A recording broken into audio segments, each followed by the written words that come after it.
దాన విషయానికి వస్తే దానకు సంబంధించి దాదాపు గత 2 సంవత్సరాల నుంచి విపరీతంగా దానక రేటు పెరుగుతూ ఉంది, వచ్చే ఆదాయం తగ్గుతూ ఉంది, ఖర్చు పెరుగుతూ ఉందని ఆవేదన వ్యక్తం చేస్తున్నారు. దీని గురించి మీరు ఏమంటారు? అది వాస్తవం అండి. రొయ్య రేటు 10 ఏళ్ల క్రితం ఎలా ఉందో ఈ రోజుకి అలాగే ఉంది. కానీ నిర్వహణ వ్యయం, మేతల ఖర్చు మనకి కేజీ 40 రూపాయల నుంచి 55 రూపాయల మధ్యలో ఉండేది ఈ రోజు 90 రూపాయలకి పెరగడం జరిగింది. కానీ అదే ప్రపోర్షనేట్ గా మనకి మెటీరియల్ ప్రైస్ అనేది పెరగక సఫర్ అవుతున్న మాట వాస్తవం. యాక్చువల్ గా లాస్ట్ 2 years లో 27 రూపాయలు 40 పైసలు పెంచడం జరిగింది. సోయా అనేది 100 రూపాయల నుంచి 110 రూపాయలకి పెరిగిపోవటం వల్ల ఆ రేట్ వల్ల పెంచాము అని చెప్పాను.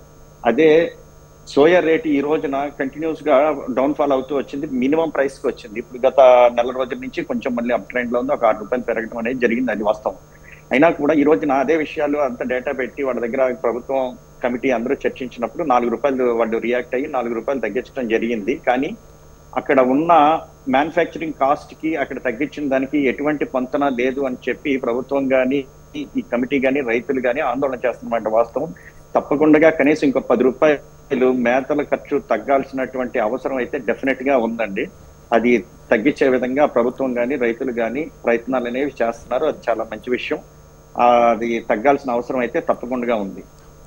దాని విషయంలో ఇంత ఖర్చు పెట్టినా అంటే కౌంట్ విషయంలో కొంచెం తేడా వస్తుంది రైతులకి. కౌంట్ సరిగ్గా ఉండకపోవడం వల్ల దానివల్ల కూడా నష్టపోతాను. దానికి అసలు ప్రధాన కారణం ఏంటి? కౌంట్ సరిగ్గా లేకపోవడం వల్ల రొయ్యల కౌంట్ ప్రధాన కారణం అనేటానికి మనకి రకరకాల కారణాలు ఉన్నాయి సార్. మనకి ఏదైతే బ్రూడ్ స్టాక్ తల్లి రొయ్యలు అయితే ఉన్నాయో అవి మనం అమెరికా నుంచి ఇంపోర్ట్ చేసుకుంటున్నాం. మనం ఇక్కడ ఇంత వరల్డ్ లో సెకండ్ హైయెస్ట్ ప్రొడక్షన్ ఉన్నా కూడా మనకి ఇక్కడంటూ ఎటువంటి ఫెసిలిటేషన్ అనేది ఇప్పుడు దాకా లేకపోవడం అనేది పెద్ద డ్రాబ్యాక్ అండి. దాని గురించి గతంలో చర్చించినప్పుడు ప్రజెంట్ ఏంటంటే న్యూక్లియర్ బ్రీడింగ్ సెంటర్ ఒకటి మన ఏపీకి శాంక్షన్ చేయటం జరిగింది కేంద్ర ప్రభుత్వం. అది కార్యరూపం దాల్చి ఆ సీడ్ అవైలబిలిటీ అనేది రావడానికి ఇదంతా జెనెటిక్స్ ఇవన్నీ చాలా పెద్ద ప్రొసీజర్, అది 5-6 సంవత్సరాలు పడుతుంది. ఈ లోపు ప్రభుత్వానికి కమిటీ ద్వారా కొన్ని సూచనలు అవి కూడా చేయటం జరుగుతుంది రాబోయే రోజుల్లో. మనకి ఏదైతే తల్లి రొయ్యలు బయట ఇంపోర్ట్ చేసుకుంటున్నా అవి ఒకే ఒక క్వారంటైన్ సెంటర్ ఉండడం చెన్నైలో, అక్కడ ఏదన్నా ఒక బ్రూడ్ స్టాక్ లో సమస్య వస్తే ఆ బ్రూడ్ స్టాక్ తో పాటు మిగతా కంపెనీస్ నుంచి వచ్చిన బ్రూడ్ స్టాక్ కూడా ఎఫెక్ట్ అవటం. ఈహెచ్పి అనేది ఈ రోజున మన ప్రొడక్షన్ అనేది ఏమాత్రం పెరగకుండా 8 lakh tons దగ్గర స్టిక్ ఆన్ అయిపోవడానికి ప్రధానమైన కారణం ఈహెచ్పి అనే డిసీజ్ అండి.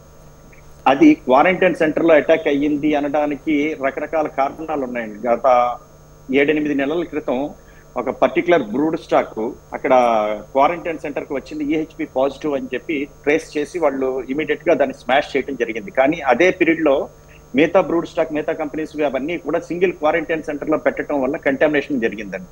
ఇప్పుడు ప్రజెంట్ రైతులు ఆంధ్రప్రదేశ్ లో పర్టికులర్ గా ఇన్ ఇండియా ఫేస్ చేస్తున్న ప్రధానమైన డిసీజెస్ WSSP కానీ ఈహెచ్పి కానీ ఈ డిసీజెస్ అన్ని కూడా మనకి ఇక్కడ డెవలప్ అయిన డిసీజెస్ కాదు సార్. అది థాయిలాండ్ ఇలా కొన్ని కంట్రీస్ నుంచి ఇక్కడికి ఇంపోర్ట్ అయింది.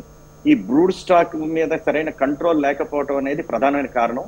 ఇదే విషయం కమిటీలో కూడా నివేదికలో పొందుపరిచి సెకండ్ క్వారంటైన్ సెంటర్ ఇమీడియట్ గా మనం చేయగలిగింది. సెకండ్ క్వారంటైన్ సెంటర్ కాబట్టి అది ఏపీకి తీసుకురావడం ఒకటి. ఈ రకంగా బ్రూడ్ స్టాక్ హ్యాచరీస్ వాళ్ళు ఎన్ని స్పానింగ్స్ చేస్తున్నారు, ఎన్ని స్పానింగ్స్ ప్రొడ్యూస్ చేస్తున్నారు ఏంటి అనే దాని మీద ఒక క్లియర్ అథారిటీ కానీ ఇవన్నీ కూడా కొన్ని సూచనలు ఇవన్నీ కూడా చేయటం జరుగుతుందండి. రాబోయే రోజుల్లో మంచి సీట్ రావడానికి ప్రయత్నాలు అయితే జరుగుతున్నాయి. ఇవన్నీ లోపించడం వల్ల ఇప్పుడు దాకా రైతులు సీడ్ విషయంలో చాలా ఇబ్బంది పడుతున్నారు. నాశరకమైన సీడ్ వస్తుంది అనేది మటుకు వాస్తవం అండి. ఆ విషయంలో కొంచెం రైతులు కూడా ఎవరో మనకు తెలిసిన వాళ్ళు, తెలిసిన హ్యాచరీ, తెలిసిన పర్సన్ అని చెప్పి ఫోన్ చేసి పంపించేయండి అని కాకుండా వాళ్ళే శ్రీకాంత్ గారు దగ్గర ఉండి చూసుకుని మనకి అలర్ట్ చేసిన ట్యాంక్స్ టెస్ట్ చేయించుకోవడం అనేది చాలా ఇంపార్టెంట్.